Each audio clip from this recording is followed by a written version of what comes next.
Bob Krepke. He is historian emeritus for Ford Motor Company, and he's also immediate past president of the MotorCities National Heritage Area. His career at Ford included producing award-winning films and videotapes, production of live shows, and executive strategic planning. He's also the author of two different books, Ford Motor Company, The First 100 Years, and also a book about the Model T. In addition, he's directed various nationally recognized films, including award-winning documentaries shown on local PBS stations. During the past years, he's served as president of several organizations, including the Oakland County Navy League, the International Television Association, the Detroit Producers Guild, and the Historic Fort Wayne Advisory Board. He's even worked in the past as a disc jockey and has been a musician since age 14. He's quite a well-rounded guy. He is Bob Krepke. Well, thank you, Robert. Thank you very much. And welcome. I take it everybody can hear and see fine. If not, holler. It's a real pleasure, like I said, being here with you today and talking about Ford Motor Company as it relates to diversity. Now, you know, when I was young growing up, that word diversity didn't even really exist when talking about people. We did talk about integration, segregation, non-segregation, and mixed cultures. Ford Motor Company has a rich history of employing minorities. This talk that you're looking at today, I gave to the highest levels of Ford management. And it wasn't designed to tell us how great we were or are today, but it was to demonstrate how positive change has taken place throughout the years. You know, over the years, Ford is most known for its revolutionary products. No one can deny the fact that Ford put the world on motorized wheels and played a major role in the development of air transportation. But in reality, the aspects which make Ford special is our people and how we change the way all people work and live. Perhaps many of you out there listening and your ancestors helped contribute at Ford. An important element of that aspect is how we treated minorities. That subject we can talk about with a lot of pride. The history of Ford's diversity record is rich and well documented. My talk today actually starts way back in 1888, when a young man, Henry Ford, wanted to clear some timberland in Dearborn, Michigan. He sought out an African American who was actually living in Ontario, William Perry. He partnered with him and they started a working relationship and formed a bond of friendship which lasted over 50 years. After the timber project was completed, each man went their own way. William Perry eventually went into the bricklaying trade. And Henry went into being a mechanical engineer in Detroit. In 1903, at the age of 40 years old, Henry finally started his third automotive company, which was a success, the Ford Motor Company. At first, the company was operated and staffed by specially skilled employees who were selected by the prime managers and bosses at the company. As Ford grew, more and more workers were needed. America was basically agricultural or service-oriented. Factory work was not common during the very early 1900s. Ford Motor Company needed to hire workers who would work for 8 hours a day and stay on the job. Eventually, the company offered incentives to stay on the job. Many of these employees were immigrants of all different ethnic backgrounds. By 1912, a long time ago, at Highland Park, our plant, our main flagship plant, over 62 different nationalities were employed, speaking 50 different languages in the plant. Ford instituted free English classes after work. Naturally, these people took their knowledge of the language home and it spread to the communities. This was the beginning. But discrimination, especially towards African Americans, was still very prevalent in the United States.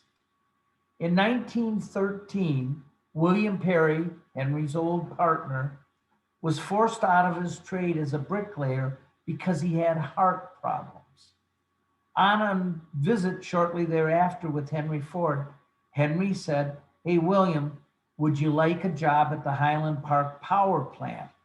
With special instructions that William was to be made very comfortable and not taxing his heart at all. He was one of the rare Black people that was hired back then. An interesting side note pertaining to Mr. Perry's employment was relayed to me as a firsthand experience several years back. I was told that Mr. Perry's first day on the job was not very smooth as one might imagine. About 1 hour after Mr. Perry started his work at the power plant, two powerhouse employees went into Henry's office, which was right there on the premises, and said they wanted to move their place of work because they didn't want to work with a Black person because of his color. Well, Henry Ford didn't spare a moment of his time and announced that he would send those workers that were complaining immediately away from the area. He personally assisted in the two employees being taken off the premises and sent to the old Paquette warehouse.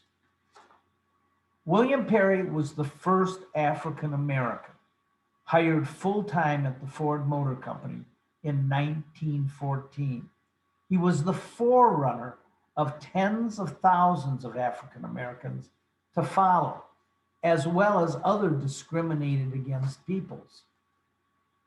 Henry's reaction said it all. Mr. Perry remained on the Ford payrolls until his death when at the age of 87 in 1940. He still remains known today in the Ford Motor Company as the oldest employee that was still on the company's payrolls. It's pretty incredible. In 1914, Ford also brought about the $5 a day wage for 8 hours of work.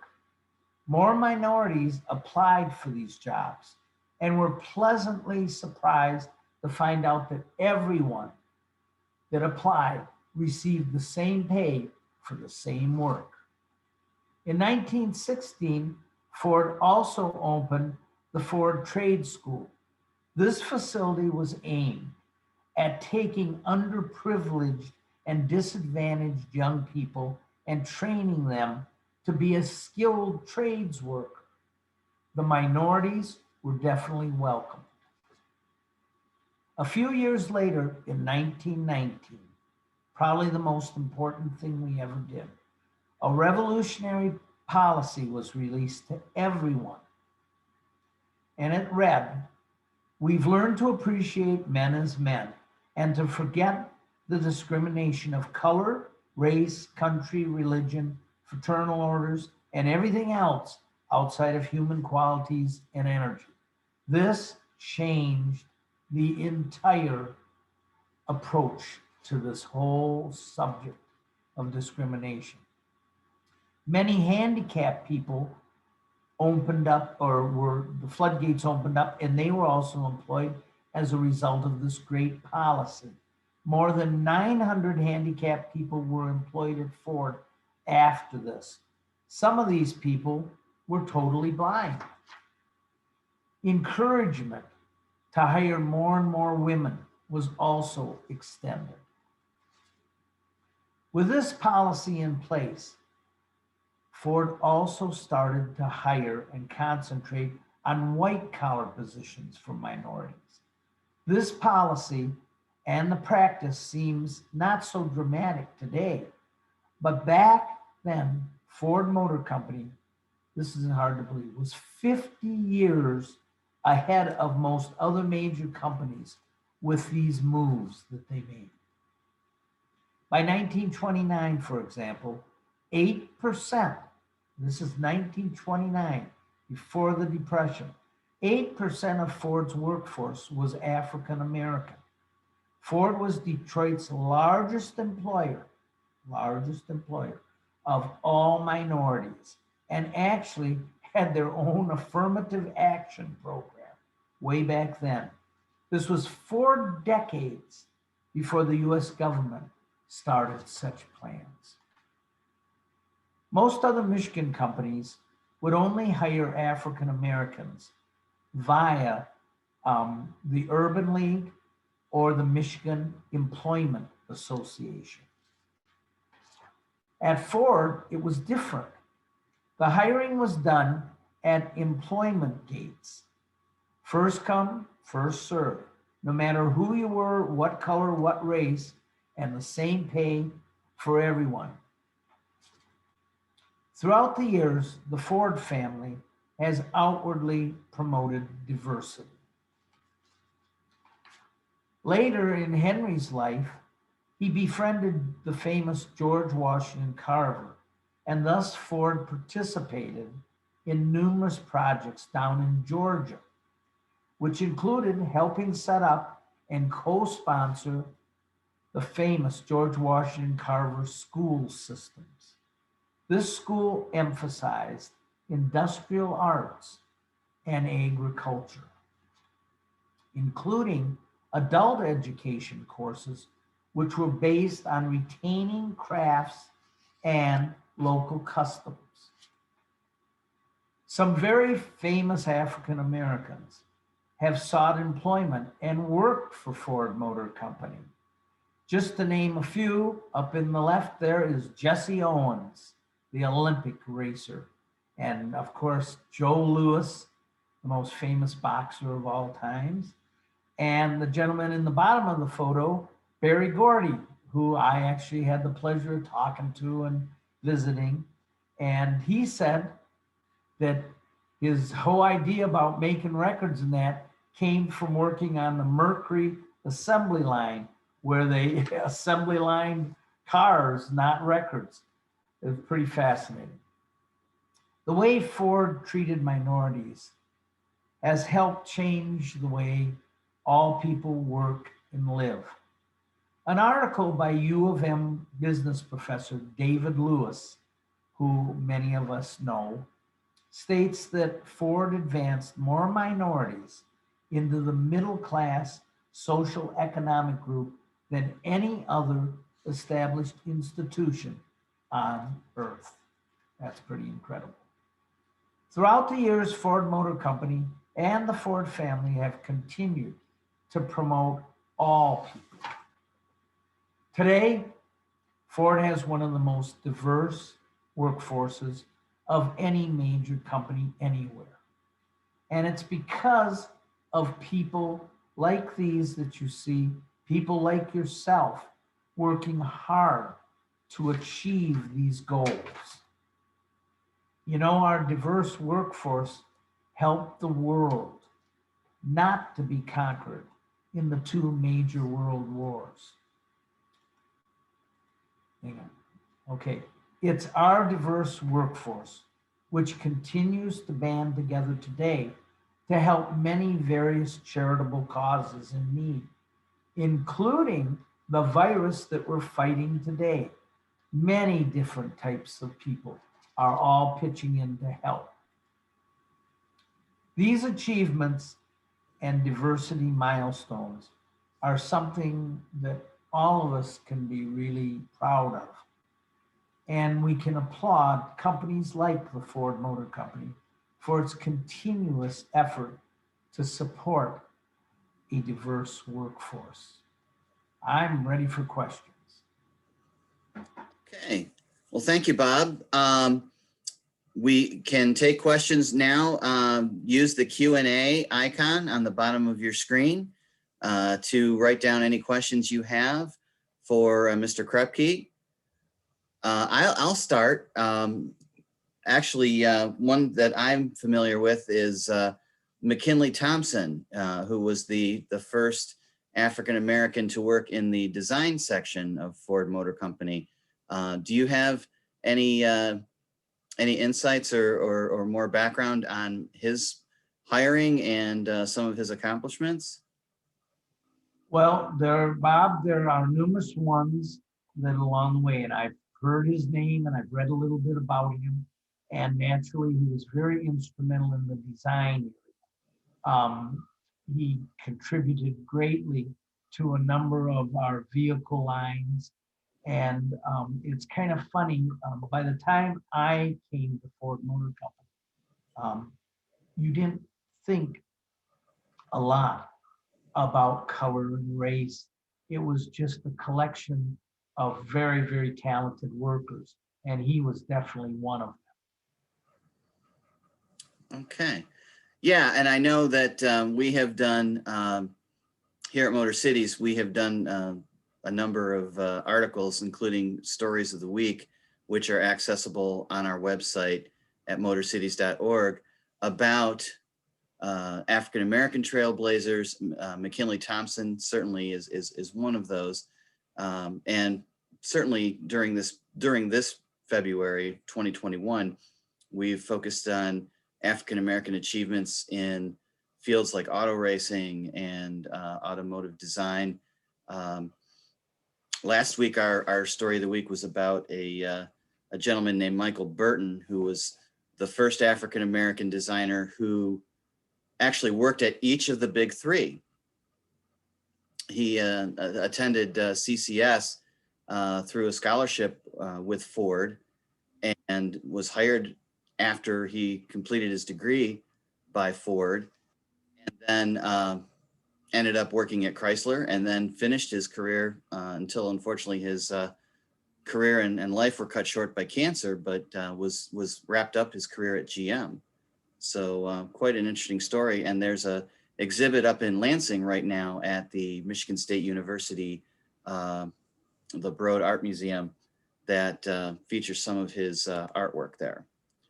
So we do have a question that came in from Tom, and it's what is the percentage of African Americans employed at Ford today? Do you have an idea about that? I don't have those current figures from HR, but it is significantly more than 8%, which it was back in the 30s. And you know, we're real proud of that. Of course, there are many, many different diverse cultures that we've added to our company. So sometimes they group them all together. But if you single them out, you know, but African Americans are still very, very strong at the Ford Motor Company, especially in relationship to population quotas. Right. Okay. Another question that came in concerning the Willow Run plant. This person is asking, is it true that few African Americans worked at the actual bomber plant, but many of them worked at the Ypsilanti starter generator plant? African Americans worked at a variety of facilities during the war, including Highland Park, which made parts for those bomber planes at the time. The Rouge made a lot of parts. Everybody contributed to that project. The B-24 bomber, which is another entire lecture to be given, was, you know, Ripley's Believe It or Not story. And African Americans played a big part in that. In fact, many African Americans came up from the South during that time period and settled in the Ypsilanti area and out by Willow Run. to help work at the facility. But they worked at a variety of plants, including the Ypsilanti plant. Yes. Okay. Another question from Mitchell. When did Ford actually manage to fully integrate its workforce? For most of automotive history and most companies, blacks were often restricted to the worst jobs like being in the forge. Sure. The Ford Motor Company, even though it was a slow process, by the 40s, and I believe the war helped contribute to that, it was pretty much fully integrated. As I said, there were many other cultures that had to be integrated in the company also and were, but fully integrated before it was a popular trend in that. The Ford Motor Company was way ahead of the curve. And I'd have to say by the 40s, during World War II, it became very apparent that there were African Americans in lots of white collar jobs and so on. Okay, and we still have time with Bob Krepke here, talking about a history of diversity at the Ford Motor Company. I will ask another question. What role do you think the UAW and the labor movement played in integrating Ford and the workers in the plants? Sure. I think that the UAW did play a role.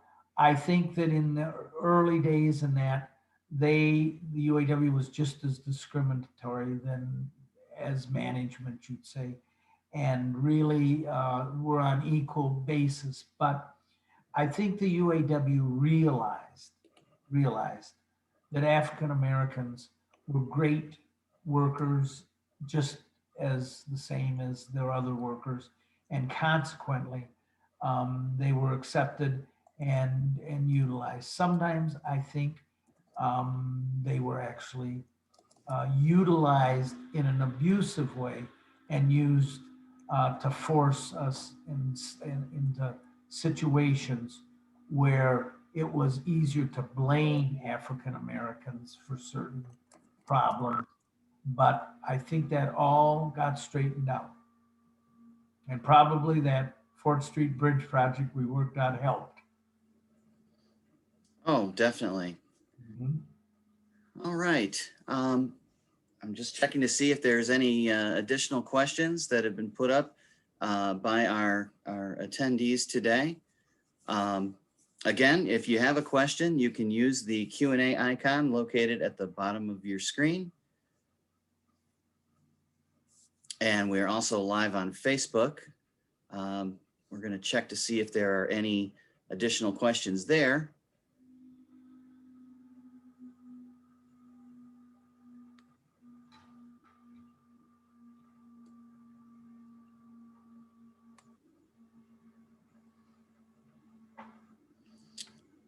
Okay. Well, I'm not, oh wait, let me just check. It looks like something just happened here. Here's a question from our MotorCities board member and also a member of our Speakers Bureau, Russ Doré. Oh, yes. He is asking about the Jewish population and Jewish workers at Ford Motor Company. Yes. Well, I know that there's lots of scuttlebutt about Henry Ford and his feelings towards Jewish people. However, I have to stand on facts. There were more Jewish people working at Ford than any other automobile company. And I really believe that Henry Ford's thoughts on the matter was that if you were a good worker, he loved you, and it didn't matter color, race, and that. And he insisted that you all get along together. Okay. Thank you, Bob. Appreciate you joining us today for our MotorCities at Home program. We're going to conclude for now. I don't see any additional questions coming up on the screen. Please note that in March, we will be shifting gears from Motor Cities at Home to our other series, our Lunch and Learn series, and that will also be presented via Zoom. Stay tuned for announcement of the date and topic for that session. Motor Cities at Home will return in April with our next session, and you can check back to motorcities.org for all the details on both the Lunch and Learn series and our Motor Cities at Home series. Also, you can get details if you are a follower of us on our social media, Facebook, Twitter, Instagram. And of course, check back later if you missed any portion of this program. You can catch it on Facebook via our Facebook live feed, or later today, we will also have it posted on our YouTube page, which also is featuring a variety of videos that we have posted from our makingtracks.org website, which documents the history of African Americans in the automotive industry. And there are 16 different videos there that provide a nice additional set of background information about the African American experience working in the automotive industry. So thank you, everyone. We will be back in touch with you soon with more details on our upcoming sessions. In the meantime, have a great Wednesday.